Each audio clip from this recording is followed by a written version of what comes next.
Hello, I'm Robotus, Real Wolf. I'm talking about oversharing today, and more in the mind of like a neurodivergent ADHD, talking fast person.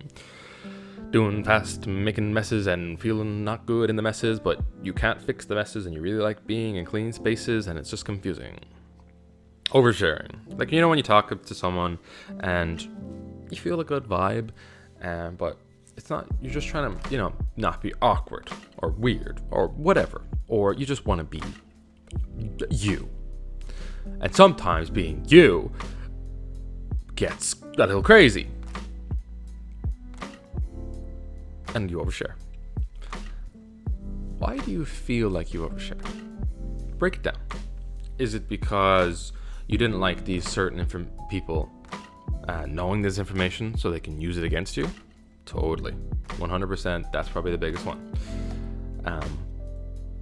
Or it's not at all.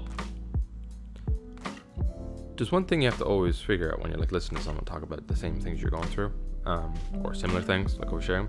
Take what you can from what I say, because I don't want it to just be it's this, it's that. Apply the ointment of my knowledge on you. That's not how I want this to go. I want you to just kind of take what you can. From my personal understanding of oversharing, because when I've given information to others that I didn't particularly like, I would make myself bad for it because I didn't want them to twist it, didn't want them to share it with other people, and everybody thinks I'm crazy, you know what I mean? That kind of stuff. Everyone thinks I'm this way and that way and this, and you think they'll fabricate a story and stuff like that. The mind of someone like you, neurodivergent, ADHD, yada yada, like me. Maybe you're not, and you're just here for information about it, and that's cool. You think about every possible scenario.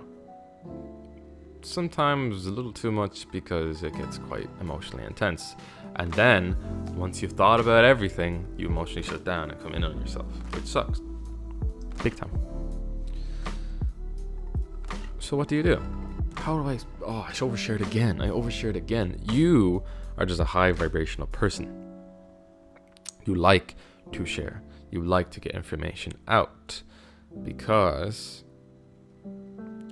you want people to trust you. You want people to feel comfortable. You are giving your information out to someone and you're just being free. There's nothing wrong with that. The only thing that's wrong, not you oversharing, but just who the people you share it to. And that's obviously one of the biggest ones for me.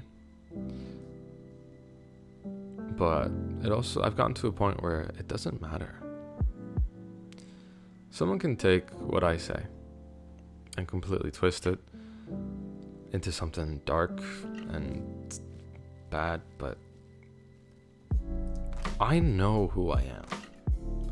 And that's the biggest thing that might help you is sitting yourself down and really feeling, would I ever mean anything bad by what I said? So you just talked about sex. You had sex with someone. I had sex with someone, and it was cool. It was bad. Oh my god, it wasn't good. It wasn't bad. It's good to get energy out like that, because the other person you had sex probably had talking about you. Good, bad.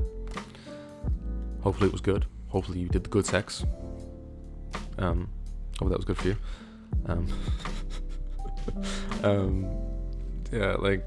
Too many people, pigeonhole themselves, box themselves into talking a certain way. And I had a conversation with, I've been going out more. Been trying to go out more, and it's been an interesting experience for sure. I love people, but I understand them too much because I can feel their feelings. I'm an empath and I can understand what they're thinking sometimes a little too much. So much that it's scary and I don't say it. I just understand it. I will say it to somebody depending, and when I do and I get it right, they freak out a little bit sometimes, so that's why I also don't say it. But if you know me and you're around me, there are things I know about you that you have not told me. It's body language, it's certain words, how you say them, and I think why you said them. As soon as I figure out you, I'll either decide yep, this person's totally cool to be around me in my life, and if not, nope, you probably will not have me talking to you again. Which is my positive way of dealing with toxic individuals. I know for a fact that when I share things with people, I want them to feel like they can be open with me. It's a trial and error kind of thing.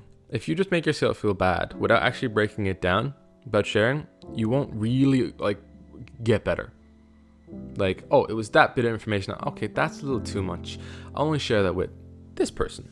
I have a wife, my partner. I'll only share that kind of thing with this partner. Those kind of thoughts and stuff like that. But the thing is, you want to be, I guess oversharing is just also honesty. You're honest. So the more you make yourself feel bad about being honest, things will get worse for you. So sometimes it's not okay to overshare, but it's definitely never okay to make yourself feel terrible about oversharing if it's really done no damage to anyone. Okay? Unless you're like blowing up helicopters full of kittens and you're trying I blew up a helicopter full of kittens, Don't do that. But if it's just information about like a fun thing you did, a crazy thing you did, whatever, just see who you're talking to and break it down after an event, that when you've talked to them and stuff like that, how it made you feel. Was it just because of the person that you felt bad about oversharing, or was it the information? And let certain information only be said to certain people. Let it be exclusive. How me and Mari have beautiful conversations that I'd never have with anyone else. Ever. But there's definitely people that there's lots of information that people will eventually know about me when I say it to them, and I'm fine with it until I find out information about them. Do you know what I'm saying? So sometimes you'll get to a point of like, yeah, I'm feeling good about how I share things now, and that kind of people, yeah, I don't share it to the people I don't, haven't known for a little bit, or I've shared people I've known for a while. And then you realize, wait a minute, that person's this way. Oh crap, I wish I didn't share this, and I wish I didn't share that. So you also have to put it in the category of waiting even longer to share some things with some people. And yeah, that can get a little confusing. That can get a little hard because there's a lot of people that hide themselves. Big time. A lot of people hide their true intentions and who they are. I guess that's why maybe sometimes I wonder when I'm like on a night out or in a bar and stuff like that, and I'm being me with somebody, do they worry that I'm just not being truthful because they're not used to it? I don't know. It's an interesting thing to think about, oversharing, but the one thing to remember, don't make yourself feel bad. Let yourself break it down. Let yourself analyze. And you point out some things, but if you do too much overanalyzation, you do too much overthinking about it, that will also just get all crazy and stuff like that. You'll have too many things thinking about, and you go into multiple different subcategories of all different topics. Just put it simple for yourself. Okay, talking about sex with someone. Okay, I like blowjobs. I like feet. One of those was a bit more taboo than the other. If something makes you feel bad about something that's a lot of people are into or whatever. And I know I am talking about like a sexual topic as well right now, but it's not just about like the sex stuff, oversharing. It's not just about sex, but I'm just using that as an example because that's one that would probably get a lot of people. I mean, it's got me in the past, and it's okay to talk about sex. People need to be more sex positive. They do, because people aren't sex positive, but they're all about sex. It makes no fucking sense. Like, they're shameful of sex, but then, I mean, you go to, it's just so much people want sex, and then people make themselves feel bad for it, and you just shouldn't. But anyway, I hope my rambles of oversharing helps you a little bit today. And my advice to you, future person: if you don't laugh, you'll cry. So do the smile, baby. I'm gonna see you in the next one.